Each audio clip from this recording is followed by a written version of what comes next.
de participar dos movimentos políticos. Eu fui impedida de participar de uma reunião de um conselho, de uma organização que eu estava atuando, e eu, como não aceitei, eu pedi meu desligamento dessa organização.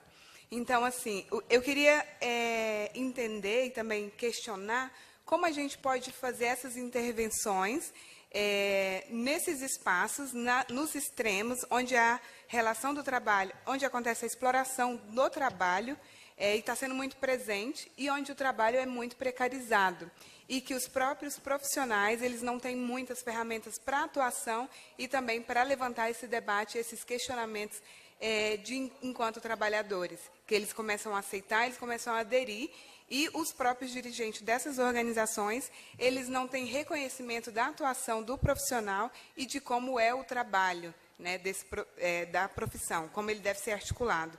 Então, assim, está acontecendo muito, né, no terceiro setor, e vem acontecendo. Eu venho conversando com algumas pessoas, eu moro recentemente em São Paulo, e no terceiro setor, essa exploração do trabalho do assistente social, ela está sendo muito forte, está sendo muito presente. Obrigada.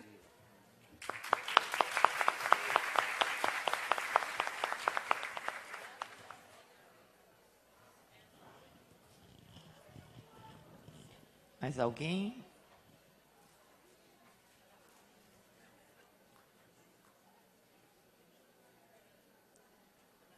Podemos, então, passar as respostas das nossas convidadas? Sim.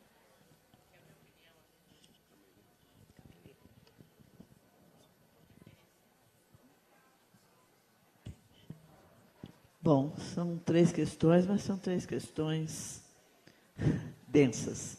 Eu queria, primeiro, fazer uma retificação. Quando eu falei da querida professora da PUC, a Rosalina Santa Cruz, e disse que ela foi membro da, eu vou dizer o partido certo, Aliança Libertadora Nacional. Eu sempre falo Aliança Renovadora, sempre, desculpa, é Libertadora Nacional. Então, eu queria fazer essa retificação.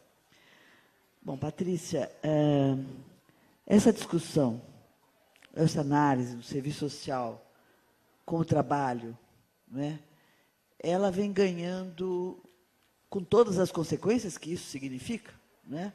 E a hora que você se coloca como trabalhador, isso traz profundas mudanças na sua modo de, deveria trazer, pelo menos, né?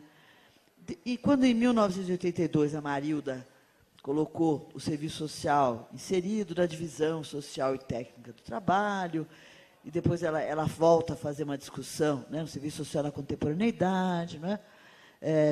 Ou seja, ela abriu aí uma pista de análise que ficou meio em aberto, eu acho. Agora, o aprofundamento do que significa isso, eu acho que ela traz do Capital Fetiche, né, quando ela discute no item 4.1 o que é o serviço social enquanto trabalhador, traz a discussão complexa do pensamento marxiano, né, o que é trabalho concreto, o que é trabalho abstrato, o que é trabalho produtivo, o que é trabalho improdutivo.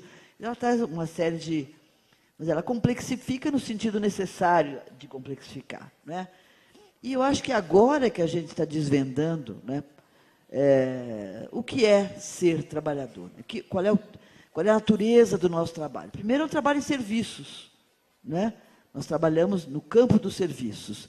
E é um campo dentro do marxismo, que, embora Marx fale da questão do trabalho em serviços, quando ele escreve o Capital, os serviços não tinham esse porte que hoje tem, né? 70% dos empregos no Brasil hoje estão na área dos serviços, né? Então, 70% dos trabalhadores brasileiros estão na área dos serviços. E eu acho que nós estamos, no momento, tentando explorar o que significa isso, né? O que são esses serviços, predominantemente na área pública, né? E somando a isso, a direção política, né, do nosso trabalho, do nosso compromisso. Então, eu acho que nós estamos, professora Yolanda e eu fazemos parte de uma pesquisa há 4 anos, né, Yolanda, que estamos tentando desvendar essa questão, não é pouco, né? O mercado de trabalho, né, os assistentes sociais inseridos nesse mercado, quais são as competências, atribuições e o que significa isso, o que significa ser trabalhador nessa sociedade, né? E você pode desdobrar com todas as outras referências, não é?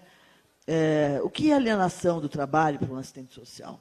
Né? Se você é trabalhador, você participa do trabalho alienado. Então, nós estamos fazendo essa discussão ainda, né? E isso, né, nos coloca na mesma condição de outros trabalhadores que têm posições antagônicas. A questão que a Patrícia levanta é uma questão que nos preocupa muito, né? Os profissionais que assumem posições absolutamente divergentes, né? Uma coisa é o pluralismo, né, que está no nosso código, no conhecimento e mesmo em termos de posicionamentos. Porém, a gente tem visto coisas muito, muito graves, a gente diria, não é? E nós temos que aprender a trabalhar, conviver com isso. Porque outro exemplo que ela deu, ela foi avançando, acho, de um modo muito interessante, né? A questão, e que o Zé Paulo diz, e que eu também tenho dito, quer dizer, vai sobrar para nós vamos administrar a miséria, é isso. Mas nós sempre fizemos isso. Nós sempre fizemos isso num certo sentido, né? Mudam as condições, muda a conjuntura. Se em alguns momentos, na administração do PT, por exemplo, você teve uma certa abertura para determinados tipos de práticas, que você não tinha, por exemplo, no governo Fernando Henrique Cardoso, isso não significa que os seus compromissos são diferentes, né? Eu fiquei me lembrando, eu estive na primeira Conferência Nacional de Assistência, eu tenho uma história com assistência. E eu tive que falar, né, e estava sentado na minha frente o Fernando Henrique. E eu achei ótimo, falei, vai ouvir tudo que está aqui, né, de todos nós, né? E eu falei tudo o que eu queria, tudo bem, civilizadamente, claro, né? E depois eu fiquei pensando, é um espaço adverso, ninguém vai considerar nada, nem vai, quer dizer, ouviram porque ouviram, né? Entrou por aqui, saiu por ali, né? Mas eu fiz o meu papel, né? E eu acho que o nosso papel tem um pouco a ver, vamos dizer, com alguma coisa que ultrapassa, se move em interlocução com a conjuntura, depende da conjuntura, mas eu acho que ele ultrapassa a conjuntura. Nós temos algumas características, né? A resistência, eu acho que é uma característica nossa, né? A fidelidade àquilo que seria o nosso projeto, que é o nosso projeto, do ponto de vista do nosso código, do ponto de vista dos nossos conhecimentos, da interpretação da realidade, como eu explico, né? A Yolanda lembrou tanto agora, quer dizer, como eu interpreto, o que é para mim, o que significa ser assistente social, acho que isso não muda, né? Mudam as condições, é mais difícil alcançar, né? Mas você tem uma tarefa a cumprir que você cumpre. Eu diria que é mais que resistência. Eu acho que se hoje a gente é resistente, a gente tem que ser rebelde, né? É resistência e rebeldia. E tocar, né? A vida vai continuar, não vamos mudar nossas... Vai ser mais difícil? Vai ser mais difícil. Vai custar o emprego, às vezes? Vai. O que é muito duro dizer num país de desemprego, né? Mas eu acho que, né, as coisas têm um limite, e o limite é a nossa própria consciência política, ética, né, e o nosso compromisso com a classe a qual nós pertencemos. Eu estou me pondo mesmo aí como trabalhadora, que é uma questão polêmica, né, Yolandinha, que é das nossas polêmicas, mas é assim que se trabalha, não é?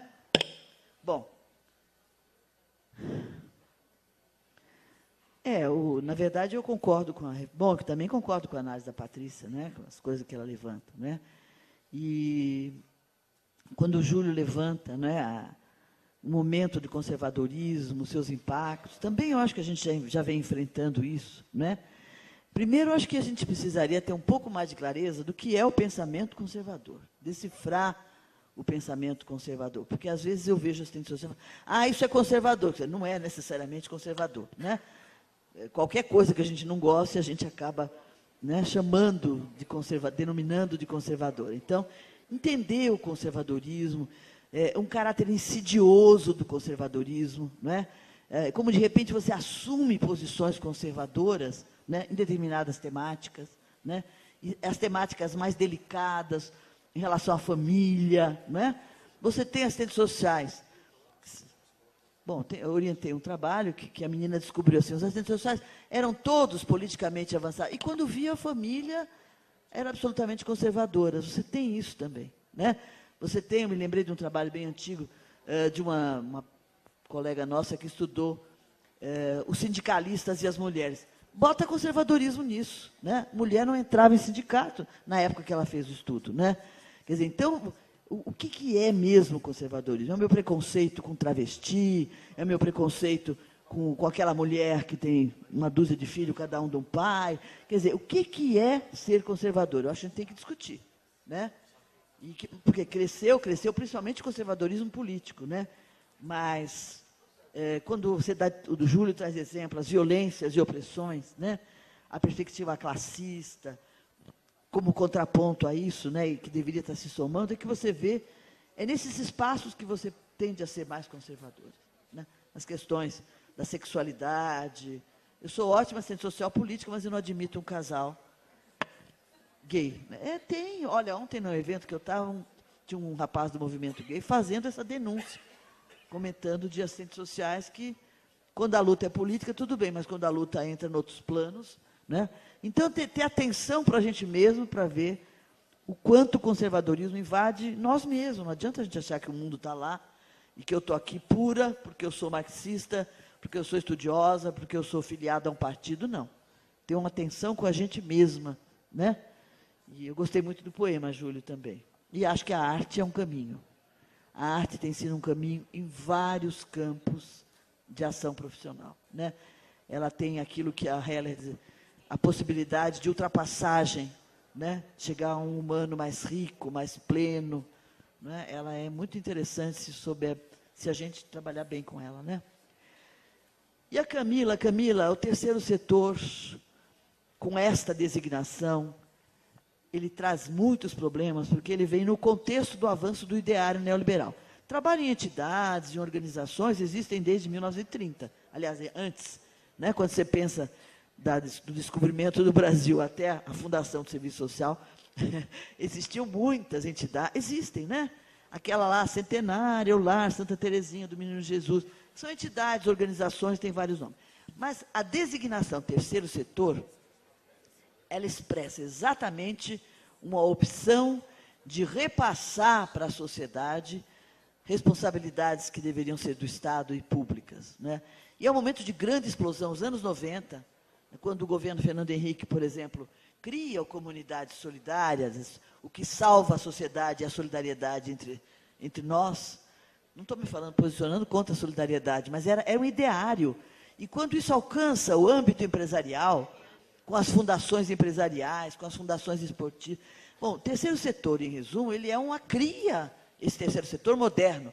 Porque o voluntário do terceiro setor de 2011, 2014, 2000, sei lá quanto, não é o voluntário de 1960, 50, né, que fazia... Ele tem um perfil, ele tem qualificação, ele se especializa em obter doações, né? As fundações empresariais são muito fortes nesse campo, né? Então, o ideário do terceiro setor é um ideário que tem a ver com a expansão do neoliberalismo. E isso leva a uma coisa que eu acho muito triste, a punir o profissional que está lá, né? E porque esse é seu emprego, ele é assalariado, ele é um trabalhador, né? Identificando-o com o terceiro setor, né? E eu acho que isso é uma coisa grave, quer dizer, é ruim a perseguição, mas ser do terceiro setor também te expõe a ser parte de uma estratégia neoliberal, né, de desresponsabilização do Estado, de jogar para a sociedade a resolução. Virem-se. Né? É como se o capitalismo falasse, virem-se. E tem trabalhos muito interessantes. Quando o Betinho saiu, né, eu peguei um tempo em que se convivia, primeiro o Conselho de Assistência, tentando fazer alguma coisa, e do outro lado, o Conselho do Comunidade Solidária, com figuras notáveis, né, cidadãos brasileiros. Betinho foi um cidadão notável, né? A luta contra a fome foi uma... O uso que se fez disso na política brasileira é que é o problema. O uso que se fez disso em relação ao terceiro setor, né? Há muitas entidades incríveis. Ela falou da Zona Sul. Aqui em São Paulo, lá no Jardim Ângela, tem mais de 200 ONGs que fazem um trabalho interessante. Agora, o uso político que o Estado faz disso é que é o problema. Eles que façam, eles que se viram. O capital teve tempo que vinha dinheiro de fora, da Holanda, né? Agora já não tem mais tanto assim. Terceiro setor que resolva, porque o Estado enxuga, retrai, minimiza a sua intervenção para o trabalhador e aumenta a sua colaboração com a acumulação capitalista. Então, por trás disso, né, tem tudo isso que eu estou te falando. É complicado. É complicado. E a gente, às vezes, até... A gente não, que eu nunca fiz isso. Né? Agride o profissional que está comprometido. Eu conheci uma mulher que trabalhava na Fundação IOSP. Trabalhando numa fundação, e na Fundação Xuxa, que eu fui conhecer no Rio. Né? Como é que a assistente social tem coragem de trabalhar na Fundação Xuxa? Me diziam. Ela fazia um trabalho muito bom. Ela fazia um trabalho com as famílias, com as crianças. Quer dizer, o que nós fazemos não tem necessariamente a cara da organização, mas tem uma possibilidade grande de contaminação, né?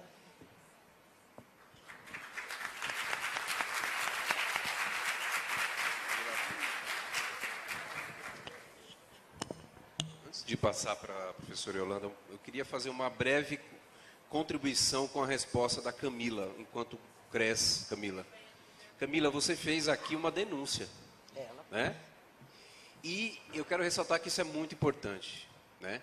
Que você foi corretíssima de não citar, mas eu quero convidar você para que vá ao Conselho dizer qual é esta instituição, porque ela violou os seus direitos que estão expressos no Código de Ética.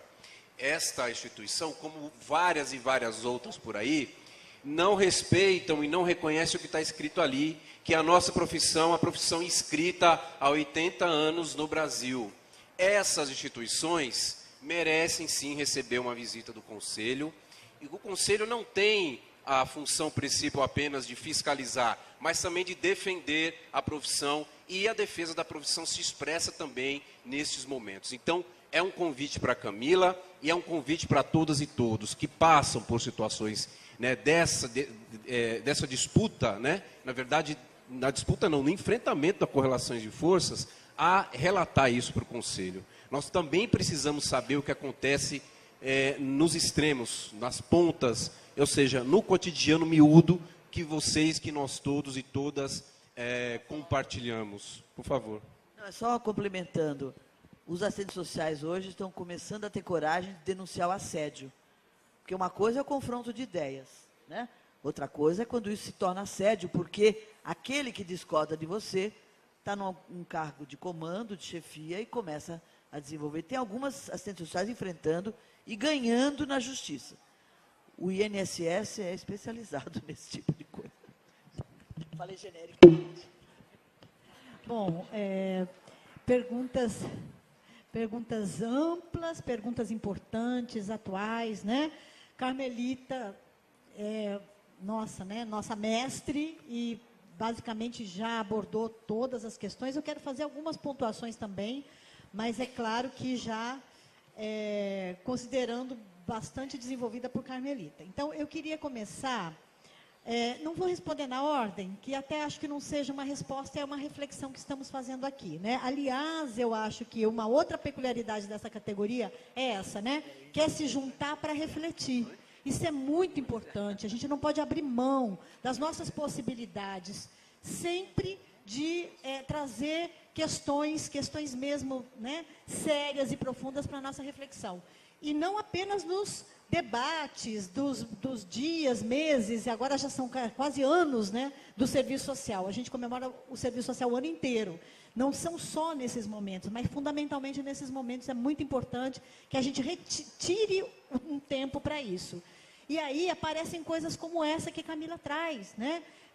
Que é uma denúncia mesmo, e é da maior importância que isso chegue para as diversas instâncias, né, que podem enfrentar e dar respostas a esse tipo de coisa. Então, acho que foi perfeito aqui, inclusive, a intervenção do CREA São Paulo, na perspectiva de falar para a Camila e para todos os colegas assistentes sociais que a profissão tem que ser respeitada, né? Às vezes a gente fica muito, né, numa defensiva, numa coisa de que, nós com nós mesmos, e esquece que isso é preciso que a gente exponha para fora, né, sem nenhum problema de trazer as nossas dificuldades. Elas não são nossas, ela é da classe trabalhadora. O que nós estamos falando aqui é uma expressão do que está acontecendo no mundo. Não é no Brasil, é no mundo. Não apenas no serviço social, e às vezes a gente fica com muita preocupação de não expor isso, como se fosse um problema nosso. Esse não é um problema do serviço social, como também não é um problema do serviço social a administração da miséria. A miséria existe nessa sociedade. O problema é a lógica do capital. A concentração, a miséria tem a ver com concentração de renda. A miséria tem a ver com o tipo de sociedade que nós vivemos. Nós não temos que ficar com preocupação que existe a miséria e nós não temos culpa. A nossa questão não é de culpa. Nossa questão é de buscar as estratégias, né, Patrícia traz. Que estratégias nós temos, Patrícia? Eu não sei te responder, porque também não sou uma estudiosa disso, mas eu acho que a gente tem que se juntar para poder discutir e pensar coletivamente nas estratégias para enfrentar isso, porque elas existem, né? Aí é uma questão de pensar o quê? Quem é o trabalhador? Gente, existem várias teorias que vão dizer, né, quem é e quem não é trabalhador. Sabemos, né, o trabalhador é só quem desenvolve o trabalho produtivo. Não vou falar nada disso. É um debate que está aí, mas é importante que a gente saiba que, dentro da perspectiva da gente não ter o domínio dos meios de produção e ter que vender a força de trabalho, eu não sei um outro nome para dar isso. Isso, para mim, é trabalhador, quem vende a sua força de trabalho. Até que me provem o contrário. Agora, vejam, um trabalhador é também o ambulante. O ambulante não é um trabalhador, é um empresário, é um empreendedor. É uma bobagem isso, né? Dizer que o ambulante é o empreendedor. Então, veja como as ideologias vão nos ofuscando, né, a possibilidade de fazer uma leitura mais correta da realidade. Então, a ideologia é algo que está presente e introjetada na nossa vida. Nós nem sempre nos damos conta de que a gente está sendo dominado pela ideologia. Essa é uma questão séria para nós. Em que medida nós introjetamos a ideologia burguesa e a realizamos e repetimos? A ideologia burguesa é necessariamente conservadora. Então, o que é o conservadorismo? Carmelita falou, nós temos que ter parâmetros para dizer o que é esse conservadorismo, né? Nem tudo é conservador e nem o conservadorismo não existe. Nós podemos ser pós-modernos, entende? Então, acho que tem que a gente discutir profundamente em que medida as nossas respostas estão carregadas da ideologia burguesa com o discurso do projeto ético-político. Isso eu acho que é central para a nossa profissão, porque tudo vira, né, aquilo que eu disse, a gente se escuda atrás de um projeto para não se mostrar e mostrar os nossos compromissos, né? Então, o que eu quero dizer que o compromisso do assistente social explicita o seu vínculo com que classe. Não dá para discutir isso, não dá para negar isso, não dá para esconder, né? Quando a gente intervém de uma ou de outra maneira, nas opressões de classe, de gênero, de raça, de etnia, quando a gente intervém aí, a forma como a gente intervém, ela vai explicitar os nossos compromissos e vai explicitar se o pensamento conservador tomou conta de mim ou não. Se eu estou, né, se eu capitulei a esse pensamento conservador, que é o pensamento hegemônico. É muito difícil. Eu gosto muito de citar um livro do Leandro Conder, que são os sofrimentos do homem burguês. Nós sofremos por sermos homens e mulheres do mundo burguês, não apenas porque a gente, de nós se extrai a força de trabalho, a mais-valia, ou porque somos explorados, mas também porque temos que enfrentar essa ideologia. Alguns que a percebem e outros que são o tempo todo manipulados por essa ideologia. Então, se a gente não tem clareza da lógica do capital, a lógica que domina essa sociedade, a gente nem sempre consegue se ver aí como ser também dominado. E sem fazer essa autocrítica, nós vamos continuar simplesmente sendo dominados. Então, eu queria também dizer que a nossa profissão ela é muito diversificada, cada vez mais, e não só, ela está sendo hierarquizada, certo? Na formação e pelo mercado de trabalho, né? Profissionais que estão inseridos no mercado de uma maneira extremamente precária, com um salário ínfimo, e profissionais que são remediados, eu não diria, né, mas remediados. Então, há uma divisão também entre nós, hierarquicamente. Não fomos nós que inventamos isso. É o capitalismo que põe essa condição de todas as profissões. Também existem os médicos que são assim. Também existem os enfermeiros, os psicólogos, que estão colocados aí nessa hierarquização da profissão. É outro elemento para a gente discutir, é um problema nosso. O que mais que eu quero falar? Só um pouquinho aqui. Sim, aí a questão ainda do pensamento conservador, a gente tem parâmetros para saber como enfrentar, eu não diria, mas o que pode nos orientar, qual é o norte, qual é a direção da nossa profissão, que é um conjunto de orientações e regulamentações legais e um conjunto de orientações valorativas, que aí eu falo da regulamentação, da lei de regulamentação. A nossa formação profissional se explicita o tempo todo no nosso dia a dia e, ao mesmo tempo, o nosso código de ética, que põe valores, expressam valores sociocêntricos. O que é isso? Onde a sociedade é o centro e não o indivíduo. A gente não trabalha de maneira voltada para os indivíduos, egoisticamente ou através de uma... da centralidade no ego, né? Uma sociedade ególatra, mas é uma preocupação de valores que colocam a sociedade como central. E isso é uma maneira de enfrentar o neoliberalismo. O que é o neoliberalismo? É onde você põe o indivíduo e o culpabiliza sobre aquela sua condição e as suas ações. Então, nessa perspectiva, o nosso enfrentamento, o nosso norte, ele é dado por esse conjunto, né? Pela produção crítica da profissão. Quer dizer, nós temos um arcabouço que nos orienta, né? Não é qualquer coisa, a gente, podemos caminhar, mas nós não temos direção. Nós temos direção. E só para terminar, em relação à questão que foi colocada da pobreza, da administração da miséria, o problema é como é que nós concebemos a pobreza. Nós concebemos a pobreza como algo vindo pelo destino traçado dos indivíduos. Nós concebemos a pobreza como um resultado da conduta individual e, portanto, o sujeito tem que ser adaptado. Ou nós entendemos a pobreza a partir da lógica, né, da apropriação privada da riqueza social. E aí a nossa intervenção é diferente. Entende? É diferente na maneira como nós vamos tratar isso junto ao usuário.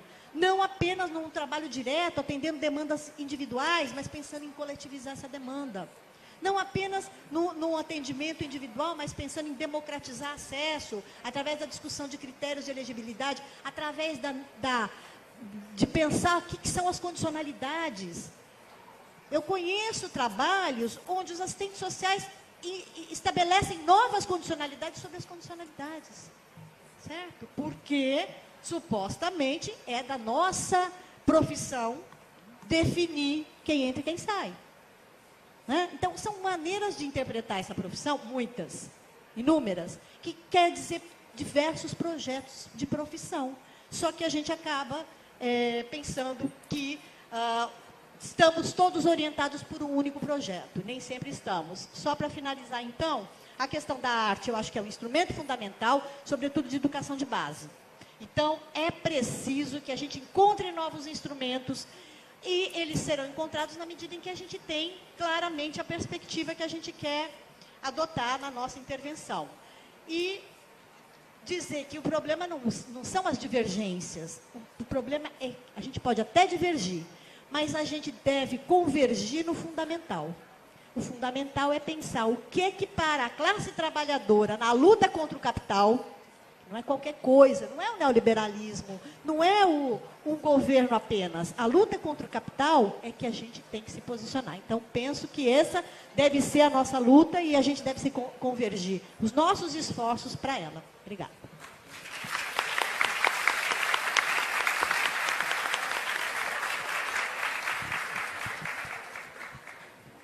Posso poucos minutos para considerações finais das nossas professoras, para a gente poder concluir.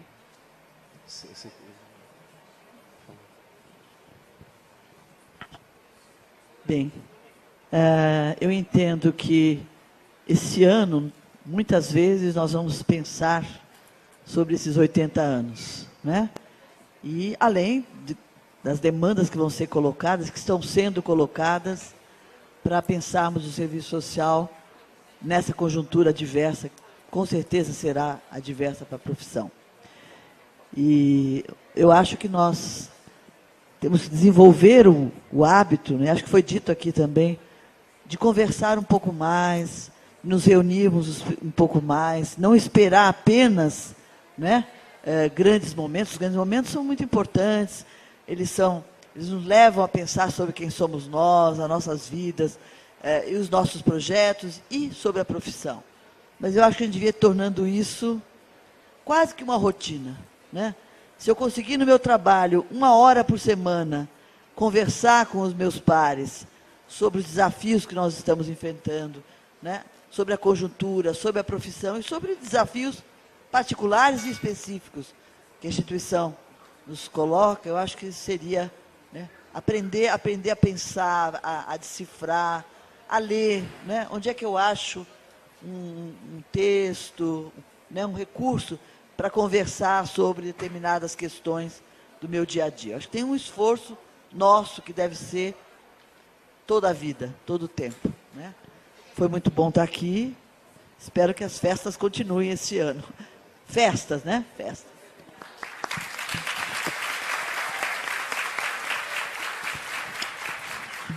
Bem, pessoal, eu espero não tê-los desgostado muito quando eu toquei no ponto que eu acho que é a nossa fragilidade. Tá? Vou reforçar isso, porque me parece que na medida em que nós formos bons técnicos, nós seremos profissionais que vão conseguir trabalhar efetivamente com os usuários nos nossos serviços numa perspectiva determinada. Qual é a perspectiva? Informá-los exatamente do que está acontecendo, possibilidade de organizá-los ou de estimular essa organização, essa mobilização e vincular o trabalho que a gente faz diretamente com o usuário, um trabalho às vezes individual, com famílias, a um trabalho mais coletivo, que esse sujeito vai desenvolver no seu território, vai desenvolver na sua antiga comunidade, que a gente chamava, né, é tudo a mesma coisa. As pessoas vivem em espaços profissionais e eles vão buscar determinadas instituições ou determinadas associações ou determinados espaços para poder se organizar e aglutinar forças. Então, na perspectiva disso, eu acho que o trabalho de educação de base, esse trabalho de esclarecimento, de informação, inclusive do que está acontecendo hoje, por isso nós precisamos nos informar e ter clareza de como a gente vai lidar com isso diante do usuário.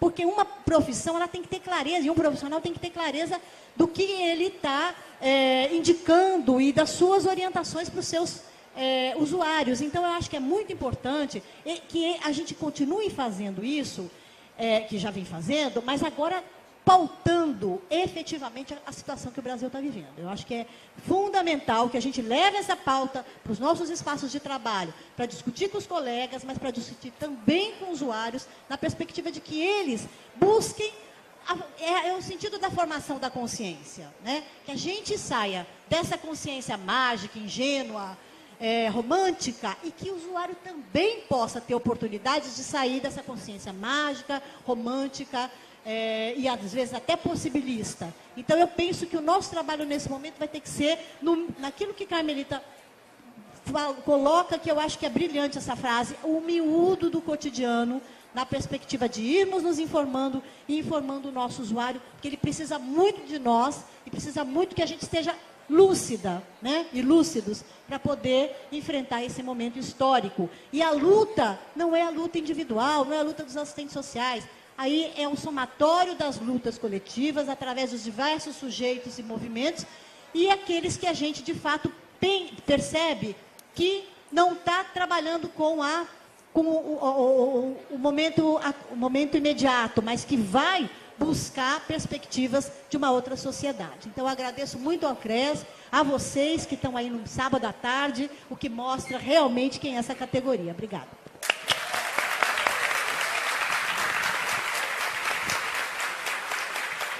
Finalizo em nome dos funcionários do CRES, dos nossos assessores, dos prestadores de serviços, dos diretores estaduais seccionais, agradecer a professora Carmelita, professora Yolanda, dizer e sonhar que este dia possa fazer também uma marquinha na história, quando lá na frente a gente puder discutir, não é, 160 anos da profissão e tudo mais, que esse dia possa ser uma marquinha nessa história.